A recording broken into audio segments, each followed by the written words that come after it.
Концертный вальс Дунаевского исполняет оркестр Казанского Суворовского училища. Сегодня на сцене 25 артистов.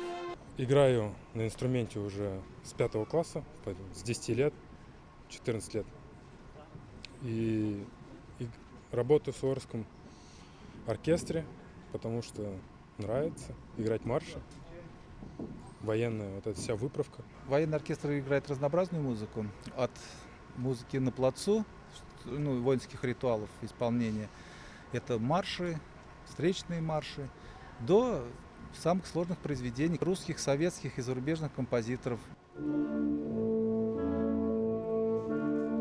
Это восточный балет Салиха Сайдашева. В репертуаре оркестра есть и национальная музыка. Разнообразие композиций – один из критериев конкурса. Обязательное исполнение гимна, музыки воинских ритуалов, служебно-строевой репертуар. Оценивает мастерство музыкантов главный военный дирижер Тимофей Маякин.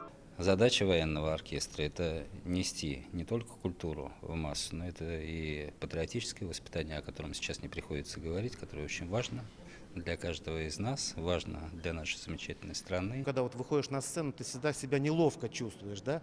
А вот на сцене, особенно когда он поет, а если еще он поет патриотические песни, а чтобы выучить патриотическую песню, надо проникнуться, чтобы хорошо исполнить.